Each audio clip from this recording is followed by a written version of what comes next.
G'day, Bomber fans. Well, the national draft is done. Very sad. Christmas is over. The Bombers selected 5 new players across the 71-pick draft, and today we're going to discuss them all very briefly and discuss our haul as a whole and what it means.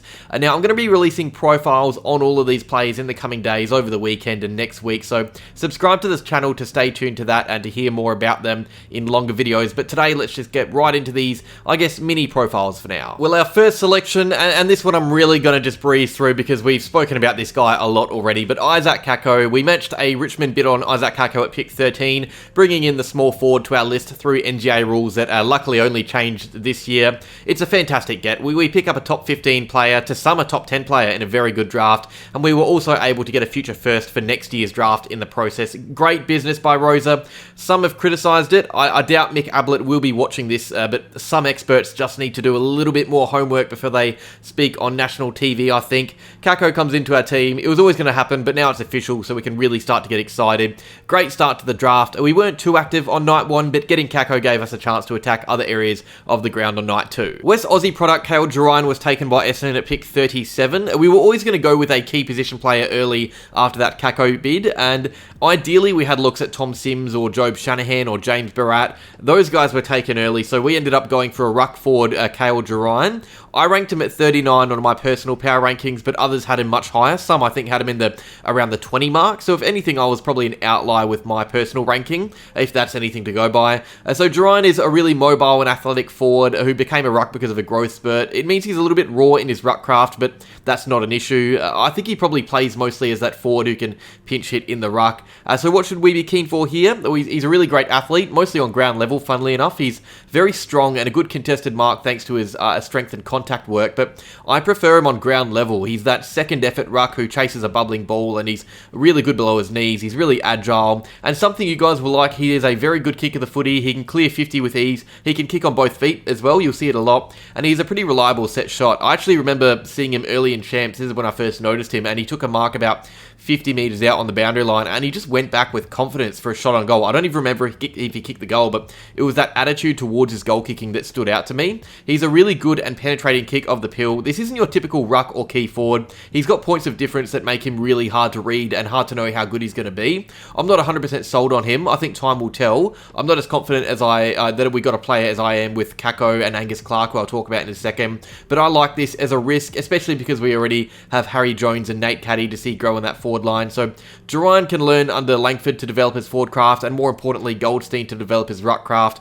Very exciting player to watch. Really physical too, which I like. 2 picks later, we took a rebounding intercept defender, Angus Clarke. I see a lot of Mason Redman in this kid. He's a South Aussie, so there's that. Country kid as well, but just his play style. He rebounds, he's a lovely kick and a lovely runner, and a brilliant link in a chain, in a ball moving chain. He moves well thanks to genuinely an elite tank. He's one of the fittest in the draft, which is what we want at the club. Fit players, dedicated gut runners, and ones that can use the ball well, and that is just Angus Clarke to a T. I'm thrilled with this pickup. I thought he was at that awkward range between our first and second pick. I didn't think he would slide. I thought a team like Port would pick him up in the early 30s, but they didn't, and we get him. He was ranked 28th on my personal power rankings, by the way, so he is quite high up for me, and I think you can tell by the way I speak about him. He's taken below Gerreyn, but I'm more keen for Angus Clarke than I am for Gerreyn, even though he's taken below him. It's funny how that works. But yeah, I think this is a really smart and really needed pickup. We need general defensive depth for the future. We've lost so many players back there, and Clark's going to give us that. Now, I will say, I don't think he can play early. I think he's a very skinny kid. He's an absolute twig. He'll need a pre-season or two before we start to see him show real promise. Definitely a longer-term pickup, but I think he's going to be a big part of our next generation defence.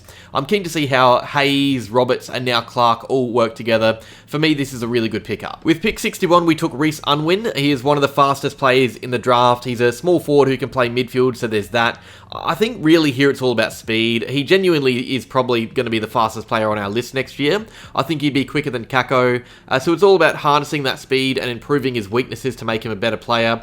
I don't think he's as good as others right now, but but for that reason, his ceiling is going to be fairly high as that small forward, so I had him quite low down on my rankings. He was in the 70s for me, so I'm obviously not expecting heaps from him in that regard, but I think for a needs-based option, this does fit the bill for a late pick. We needed pace in the forward half, so we drafted one of the quickest footballers there was to draft, and really, this is now on the development team to try and get the most out of Unwin as a player. It's as simple as that for me. I'm not overly hyped for him, but I'm honest in saying that it wouldn't surprise me to see him become a handy, fast-paced small forward. Now, he can play in the midfield, but I think he's better suited higher up the field in that forward half, especially early in his career. And speaking of early, could we see him play next year? Honestly, maybe. It depends how he goes in the VFL and how our forward line is travelling, but I genuinely wouldn't be surprised if he hits his strides and makes himself known as a forward option for us. But yeah, again, I had him in my 70s. It's a deep draft, but he's pretty low down my order, so I'm reserved in my expectations here. And to be fair, this is a very late pick. 61 is really just getting players like this who you can try and build towards improving for the future. And with our final pick in the draft, pick 70, we took Zak Johnson, the classy midfielder or defender, depending on where you play him. Now, this is really interesting because we obviously addressed quite a few needs in our selections. We brought in pace through Kako and Unwin. We brought in key possession depth through Gerreyn. We got a rebound defender who can run all day in Clarke.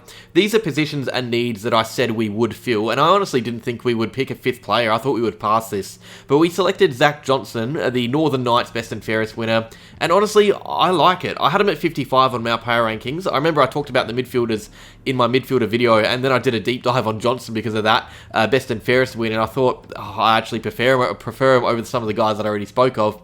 And I remember the first time I watched him, he had a pretty poor game and he was low down my order, but I saw a lot of him at his best too, and he's really versatile. He's got leadership qualities. He's not only won his Best and Fairest, but he was his club's captain too, or co-captain. He can play down back as that ball-moving general thanks to his foot skills, or he can work around the ground in the midfield. I think many will look at the medium-sized midfielder tag and hate on the club for this pick, but something we lack is leadership, ball movement, and speed, and Johnson gives us all of those things. Do I think he's going to be a star? No, I do not. He is picked 70. I'm not expecting big things. I had him at 55. That is still quite low down my personal rankings, but I do like this as a late draft pickup. I was happy with the 4 selections. I was expecting the pass, and then I heard Johnson's name read out, and I thought, you know what? That does make sense as a pickup. I rate him more as a player than Unwin and Jaden Newen, I'll say that. So, yeah, I really don't mind this at all. All right, the draft as a whole, I mean, we covered a needs basis throughout just about every selection, which I like. We didn't just draft the best available talent. In fact, I think we rarely did that. Maybe in the case of Johnson at the end, but even then, medium-sized utility is a position we can improve on, especially for the future.